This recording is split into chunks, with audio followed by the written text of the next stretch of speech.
Welcome to Retire Right with Rick Durkee, presented exclusively by the Coastal Financial Planning Group here on News Radio 94.3 WSC. Rick Durkee is the retirement income planning and wealth distribution specialist in the Lowcountry. Are you ready to retire right? Here's your host this morning, Shane Griffin. Good morning. Welcome in for another edition of Retire Right with Rick Durkee. I am your host, Shane Griffin. Each and every Saturday morning here at 9 o'clock, I have the privilege of sitting down with our local retirement, income planning, and wealth distribution specialist, Rick Durkee, to help you to retire right. Good morning, sir. Good to see you. Hey, Shane. Glad to be back on the air with you. Absolutely. Had a good July 4th, I assume? I did. You know, we've got a long time running on our relationship working together here, haven't we? We have. I think this is our 11th or 12th year. Somewhere in there, and the programs have been going for just about that long. So it's been a lot of fun, I know, for me, and an amazing amount of knowledge that I've picked up over the course of time. And hopefully that person listening at home this morning is thinking pretty much the same thing. They've basically gotten a free education by listening to this program. Yeah, they have. And Shane, you know what it reminds me of? I have these clients that come in and they discuss, I ask them the question of, so what are your plans for as far as your primary residence go? Do you plan on going into the nursing home and moving forward as far as assisted living or, going that route? Right. Or are you going to age in place right here in the home? And then oftentimes they say they want to age in place. I'm going to tell our listeners right now, I've watched you age in place right in the studio for the last 7 or 8 years. Where is this going? Look at this guy. He's getting older right in front of my eyes. Grays on the side. Yes. Yeah, he does. He's got a little bit of gray there. And when he's such a young chap when we first started this thing out. When I met you, I was 31 years old. I'm now 42. And you were my age when we first met. So let's not do the math and figure out. Let's not figure out that Durkee just turned 57 in June.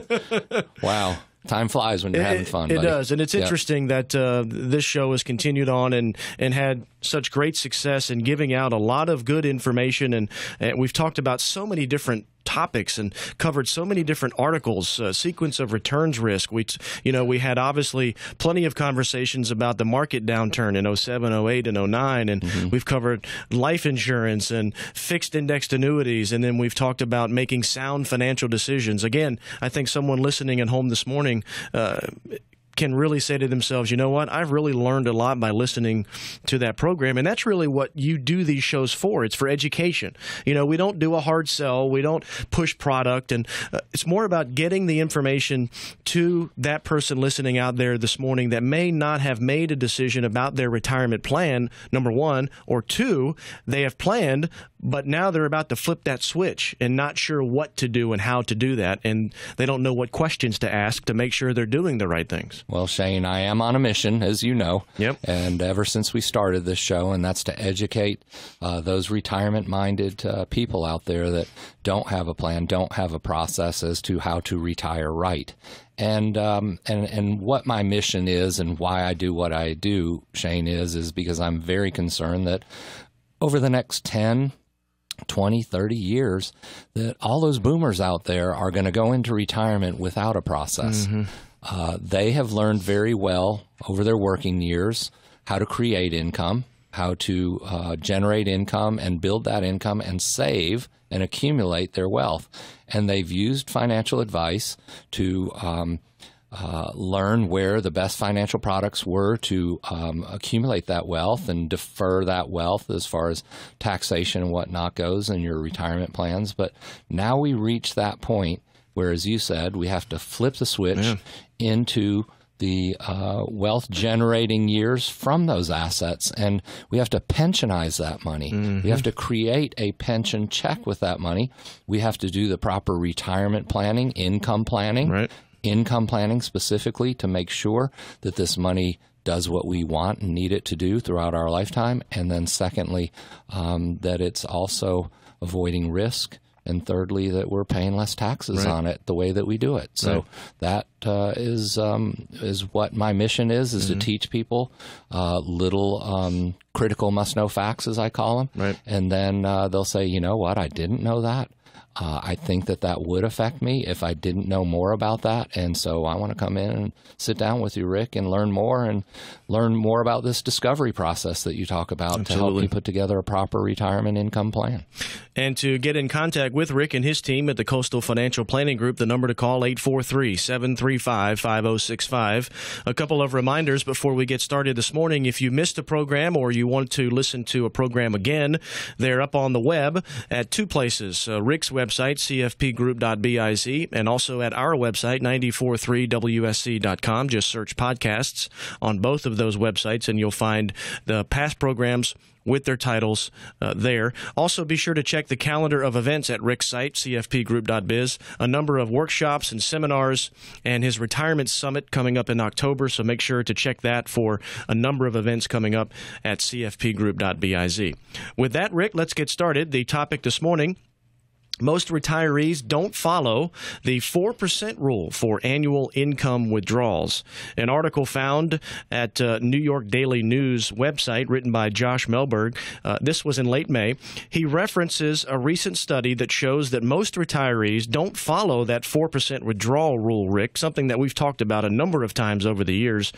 A Hearts and Wallets survey indicated that 28% of retirees took out less than 1% of their assets.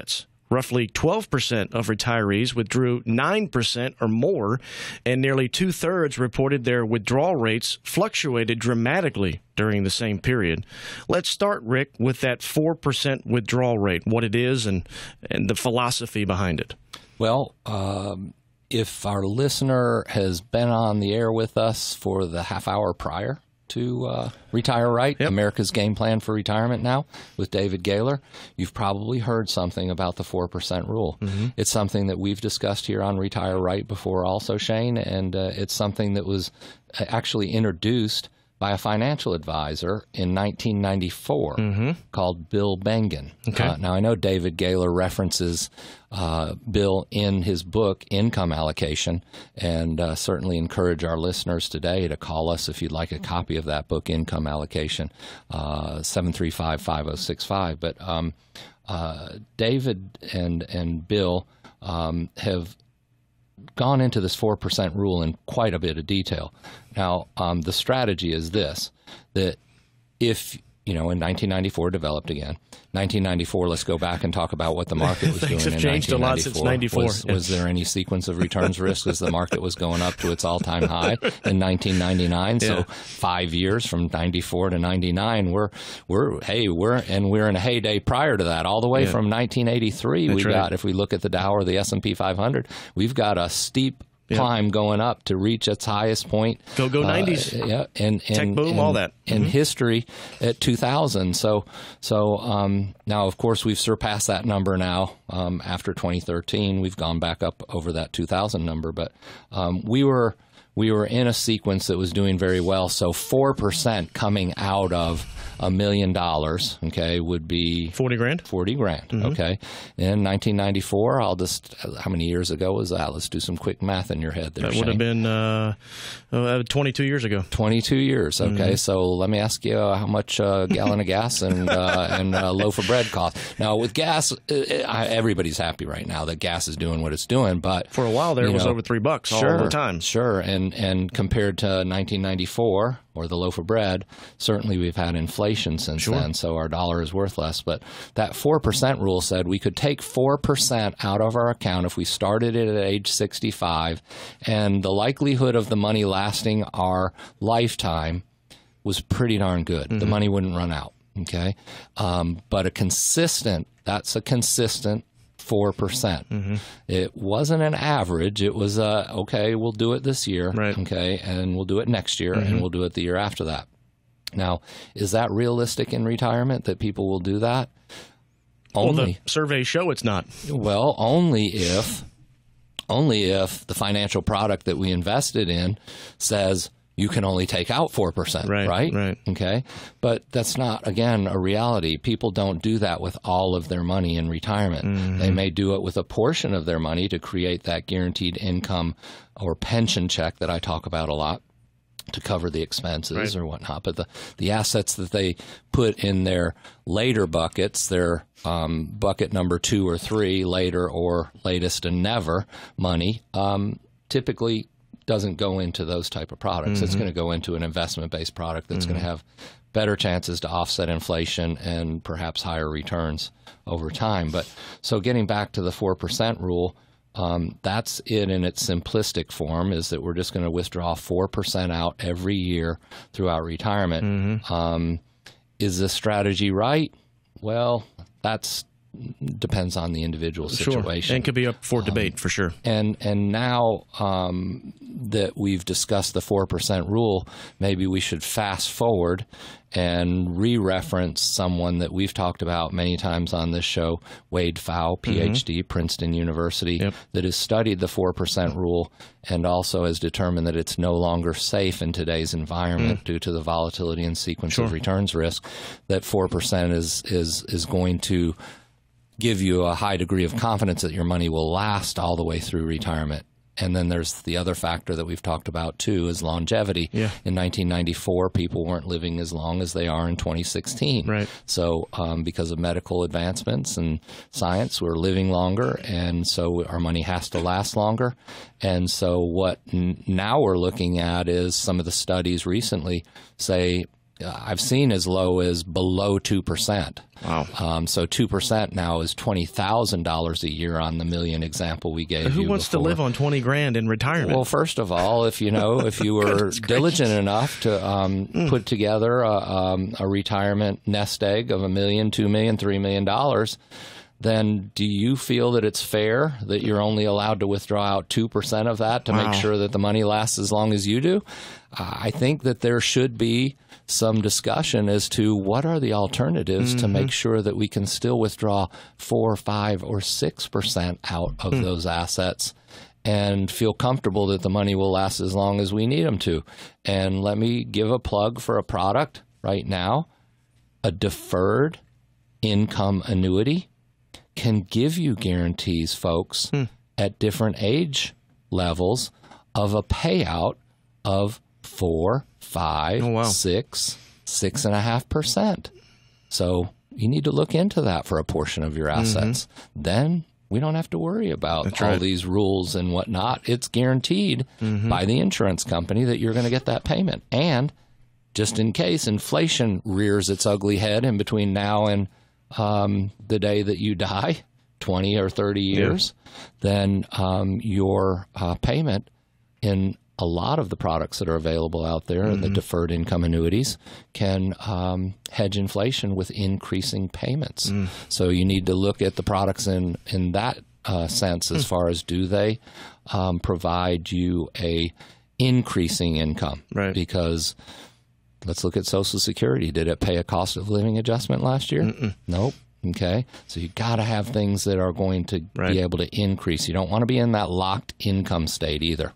Well, let's talk about different stages of retirement as we're talking about withdrawal rates and longevity. While in retirement, there will be times when a person will spend more than others, and this all needs to be considered, correct? I mean, last thing you want to do is over-withdraw in the early years and then, of course, run out of money, which obviously, as we've talked before on the program, is retirees' number one fear. Address that, if you will. Well, Shane, first of all, I think it's always good to use an example. Okay, had a client that came in for a review a couple weeks ago, and unfortunately, she's had some health history creep up, and so she already had one hip replaced. Now we have to do another hip, and certainly there's cost involved with that, and so we have to look at different stages of retirement and different stages of life as to the go-go years, as I've called them before, the slow-go years, and then the no-go years, okay? And health usually is a predetermining factor as to how fast you're going in those years. And so I like to look at the different stages of retirement in brackets. I just mentioned the slow go, no go, or go go, slow go, no go. Let's look at age 65 to 75 as that first 10-year bracket. Okay. go-go, Yeah. okay, bucket list, Mm-hmm. spending a heck of a lot of money, Right. okay, and people do that typically in their early years of retirement. They take out more than the 4%. Okay, because they're like, I'm alive and well and happy, and I don't work anymore right now, and I deserve this. That's right. And they don't go on some type of a regulated plan, and then all of a sudden, this big ticket item comes up, and they put this money into it, and this big ticket item, and they don't have money positioned properly as far as taxation goes. They got to take it out of their IRA because they didn't do tax forward planning. They didn't maybe convert some of that into a Roth for later years. And so now we're paying more taxes on that money than we should. Right. And so that type of erratic spending and that type of non-governed plan in those first 10 years can be very detrimental. And people sense that. And they come in to see us and they say, I really got to get on a plan here. I've been in retirement for 3 years and I haven't been on a plan, and let me look at the numbers here and see what it really looks like. And then I give them to them, and they're like, "Oh man, I'm glad I came in to see you, because that's the path I thought I was on. Oh, boy. And the darn money's going to run out at 80 years old, and I'm planning on living to 85 to 90." So that certainly is a discussion that needs to be had. Going back to the stages of retirement, we have first 10 years, second 10 years, the slow go, healthcare, steps in. Healthcare can be expensive, but it gets really expensive in that last phase, because I went 65 to 75, 75 to 85, healthcare steps in, 85 to question mark is how long we're going to live. Right. And during that time right there, you're not going too hard, but healthcare is definitely a big expense. Yeah. And folks, if you want to be realistic about inflation, just look at healthcare inflation and what it's done, and is that factored into your retirement income plan if you have healthcare problems? So looking at the different stages of retirement are important, and how you spend during those different stages of retirement, and so really just having a plan that divides your money into money that's coming to you now with no control over it, money that will come to you later that you have control over how to turn it off and on, and then money that will come to you latest. And how that money is going to be taxed is critically important for a retirement income plan. So compartmentalizing retirement is a really good thing to do when thinking about your money and how to disperse it across those compartments. Good information there. You're listening to Retire Right with Rick Durkee. I'm your host, Shane Griffin. The topic this morning: most retirees don't follow the 4% rule for annual income withdrawals. This from an article at the New York Daily News website. For more information on this topic or any other topics we have discussed, be sure to visit the website cfpgroup.biz, cfpgroup.biz. You can also check the calendar of events for upcoming events at cfpgroup.biz. And also, you can listen to past programs here at the station's website, 943wsc.com, and also at cfpgroup.biz. Now, Rick, on top of all that we've talked about this morning, someone listening also needs to be aware of the rules of each financial vehicle that is in their retirement plan. Some folks may have made some decisions in past years that don't make sense now, so it is critically important to be aware of each financial vehicle and the rules inside those. This is really the key to stable withdrawals and avoiding what could be costly penalties down the road, right? Yeah, it's true, Shane, and I think so. I'd like to make sure that we have a clear understanding with our listener right now as far as financial vehicles and financial products. Okay, financial vehicles are different from financial products. Financial vehicles are your non-qualified assets and your qualified assets. Non-qualified meaning taxes have been paid on them already. Right. And so you're going to pay taxes on the gain if you take money out or withdrawals out of it. Your qualified assets, on the other hand, are going to be your retirement plan assets. They have not been paid any taxes on it. So they have specific rules that have to be followed as far as age before distributions. If you have any type of retirement plan asset, IRAs, 401ks, 403bs, any of those type products, government TSPs, 457 plans, the list goes on, SEP plans. If you have any of those type of vehicles, financial vehicles, you can't take money out before 59 and a half without a 10% early withdrawal penalty. Now, you can in your 401k do distributions at 55. Need to speak with your CPA if you're going to do that and get the specific rules explained to you. But certainly early withdrawals in certain vehicles, qualified retirement dollars, can affect your plan. The second thing is here is when you look at taxation of those different financial vehicles. I mentioned it earlier briefly, but if you've got money in an IRA or 401k, 403b, all those numbers I just gave you, qualified retirement plan numbers, IRS numbers, you have to pay 100% tax on that. So regulation of those dollars, or turning a spigot on, so to speak, as to the amount that comes out of that particular funnel or bucket, is critically important, because that could put you in another tax bracket and affect taxation of your retirement income. And you want to regulate how much money is coming from this source, that source, and that again is proper income allocation. When you do a retirement income plan, you need to have it built into that plan. I'll take these dollars and this amount here to make up my income need. I'll take these dollars from here and these dollars from this source. So if you're listening right now and you have not gone through that process, highly encourage you to call us today, 735-5065, and we'll go through a process of discovery where you learn proper income allocation through our 3-step review.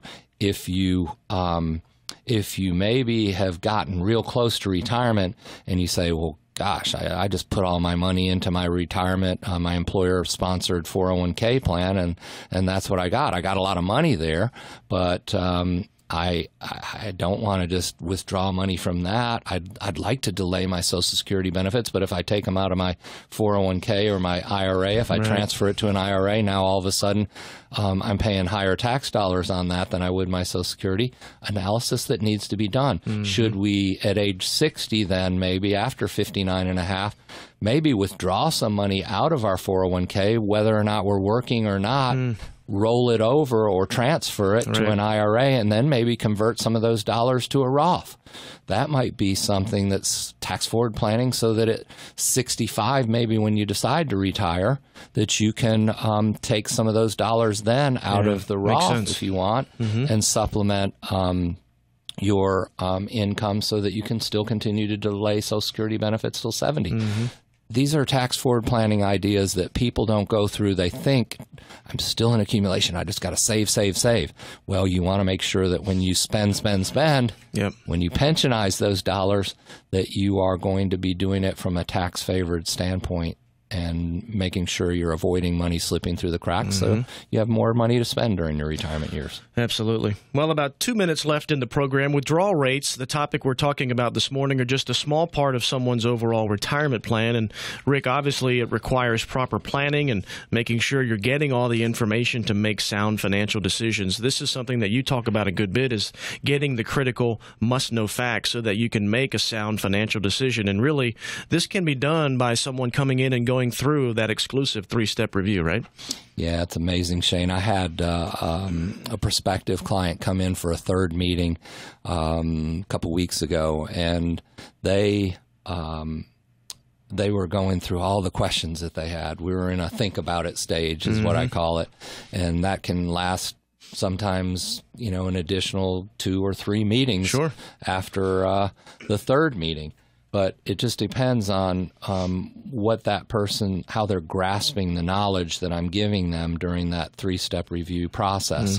And I asked her this question, and she really stopped for a minute and she thought.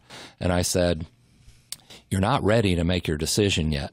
You don't have all the facts. You haven't asked the questions that you have, I saw her list of questions. You haven't asked all those questions yet because we've gotten into a lot of detail of the whys, why we need to do this, this, and this. And I said, so you're not ready yet. And I think she was feeling like, gosh, I've used so much of your time so far. She was pressured to make, in her own mind, pressured to make a decision. In her own mind, she thought she was pressured to make a decision. And I said, no, we can't. You're not ready yet. You don't have all the facts. You don't have all your questions answered. I've given you some questions that you needed to ponder. You went home, pondered them, came back. We talked about those today. The whole thing about the 3-step review is that it is a process of discovery and learning so that when you do finally make your decision, or maybe some people, I mean, they're all different, Shane. Sure. Sometimes a person will come in and they've got a complete financial plan already and they've heard something I said on the radio that just struck a chord and said, I need to meet with this guy because he's got people on the right track to make these decisions. Maybe you'll make a decision in the second or third meeting. But the whole point here is that a 3-step review helps you learn what you need to learn so that you can make a sound financial decision. And the sound financial decision means you learned what's critical, what you must know up front. And then secondly, it means that you've accepted the fact that you don't have a plan in place or a process in place right now to make those decisions. And you depend and rely on somebody to provide you a system that takes you through that process of discovery. So folks, take advantage of the 3-step review. It's a no obligation process. The only thing that we ever ask is that you go through a process of discovery and learn, and then come back to us with your questions for the next meeting. And then sooner or later you'll say, yep, I know it's time for me to make a sound financial decision. I've got all the facts. Rick, always good to see you, sir. Another solid show with great information. If you'd like a copy of the article, you can send Rick an email, rick@cfpgroup.biz, rick@cfpgroup.biz. You can also send him an email if you'd like a transcript of today's program. We'll see you back here next Saturday, sir. Thank you, Shane, and thank you to you, our listener. We look forward to having you back again next Saturday morning, 9 o'clock. 94.3 WSC and 94.3WSC.com.